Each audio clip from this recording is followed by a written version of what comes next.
মা কিছু বলবেন? হ্যাঁ গুরুজি, আপনার সাথে আমার কিছু কথা ছিল। হ্যাঁ মা বলুন বলুন। উঠছেন কেন? আপনি বসুন বসুন বসুন। বলছিলাম গুরুজি, আপনি নাকি মেঘলাকে নিয়ে কলকাতা যেতে চান? হ্যাঁ মা, আসলে কলকাতা একটা খুব বড় মেহফিল আছে, তো আমি ভাবলাম অনেকদিন তো হলো, এবার মেঘলা বেটির কলকাতার বড় মেহফিলে গান গাওয়া উচিত। তার কারণ কলকাতার লোকেরা খুব সমঝদার আছে, মেঘলা বেটির গান যদি ওদের একবার ভালো লেগে যায় তাহলে একদম। কিন্তু গুরুজি, এই মুহূর্তে মেঘলার কলকাতায় যাওয়ার আমার একটু আপত্তি আছে।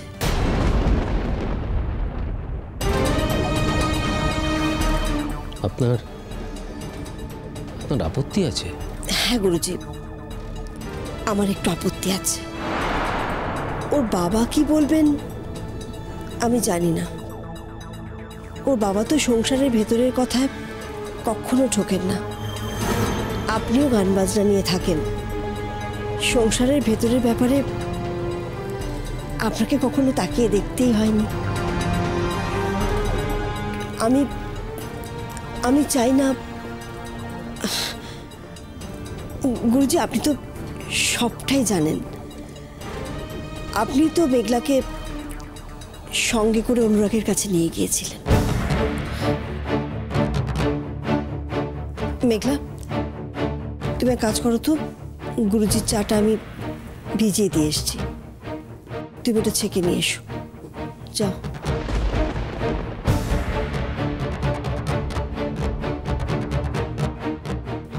যা বলছিলাম গুরুজি, গুরুজি দেখুন, একটা ঘটনা তো ঘটেছে। আমি চাই না কোনো সূত্র ধরে কোনোভাবে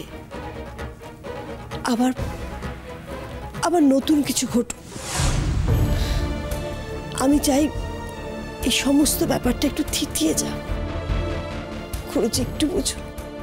আমি মেঘলাকে নিয়ে কলকাতায় যাওয়ার আগে আপনাদের অনুমতি নিতাম আম্মা, তার কারণ আপনারা হচ্ছেন ওর বাবা মা।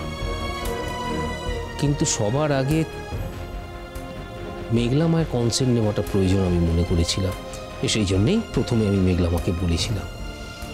কিন্তু সেই কথাটা আপনার কানে কি করে গেল সেটা আমি বুঝতে পারিনি। হতে পারে সেটা তিথিমার সৌজন্যে।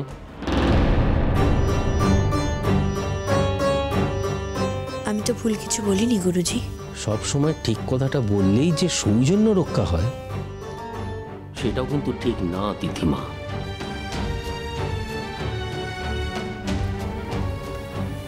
গুরুজি। না রে বেটি,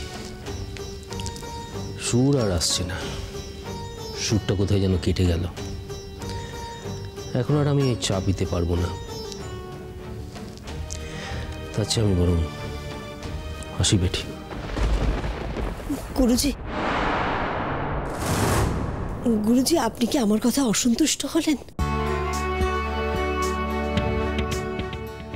আমি কিন্তু আপনাকে।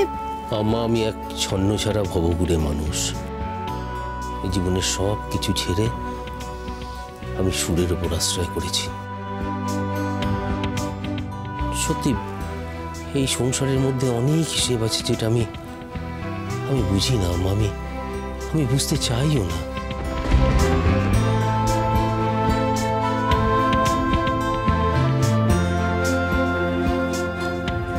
আম্মা, এই সংসারে একমাত্র সুর ছাড়া আমাকে কেউ আর আশ্রয় দিতে পারবে না।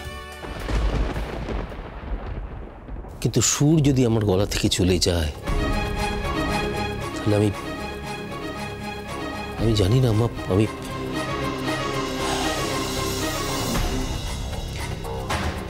আসি রে বেটি। গুরুজি,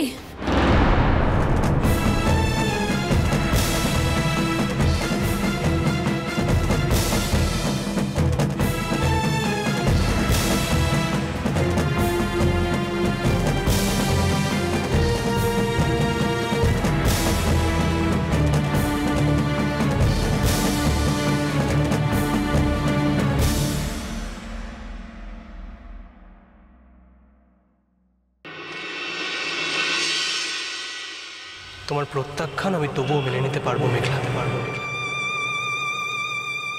তোমার দয়া মেনে নিতে পারবো না। ভালো থেকো, ভালো থেকো।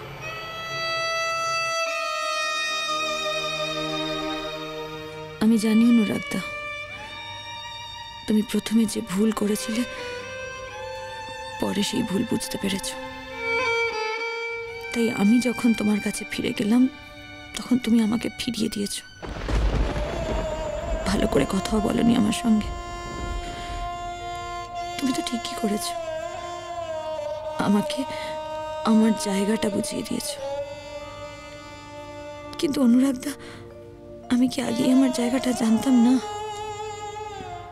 জানতাম বলেই তো তোমার দুর্বলতাকে মুহূর্তের ভুল ভেবে তোমাকে ফিরিয়ে দিয়েছিলাম। কিন্তু তুমি তারপরেও এখন আমার তোমার জন্য কেন এত কষ্ট হচ্ছে আমি জানি না। কেন মনে হচ্ছে একবার তোমার সঙ্গে কথা না বললে আমি সারা রাত ঘুমাতে পারবো না? একটা ফোন করব? কিছু না, শুধু তুমি কেমন আছো এইটুকু জানতে চাই আমি। করব?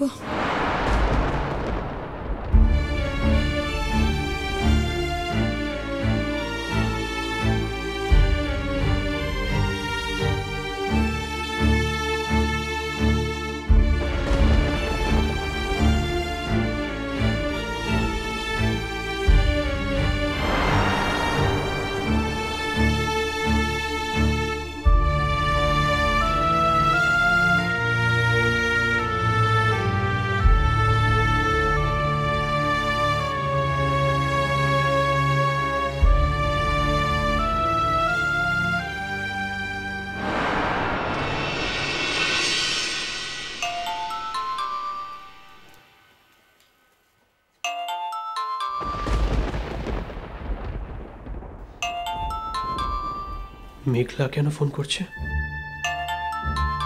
সব যখন নিজের হাতে শেষ করে দিয়েছে তখন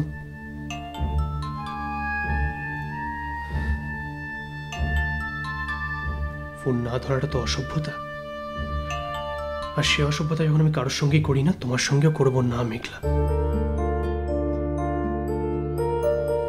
আফটার অল তোমার সঙ্গে তো এখন আমার আর 5 জনের মতো নেই সৌজন্যের সম্পর্ক।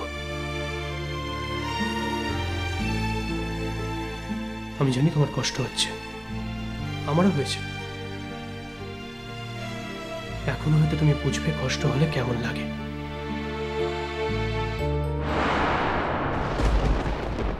তুমি আমার ফোনটা ধরলে না অনুরাগদা? ব্যস্ত আছো নাকি ইচ্ছে করে ধরলে না আমার ফোন? একবার ফোন ধরে দুটো সাধারণ কথা বলতেও আজ তোমার এত অসুবিধা হচ্ছে? বেশ,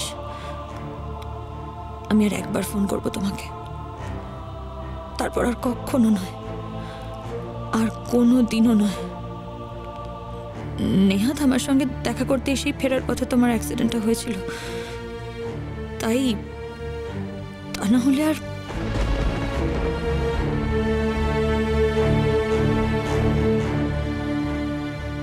ফোনটা কেটে গেল। আমি কি একবার কল ব্যাক করবো? সেটাই তো ভদ্রতা। অবশ্য ফোনে কাউকে একবার না পেলে আরেকবার ফোন করাটাও তো ভদ্রতা। নাকি মহারানী একবার ফোনে পাননি বলে আর ফোন করবেনই না? তার হয়তো আবার মানে লেগেছে।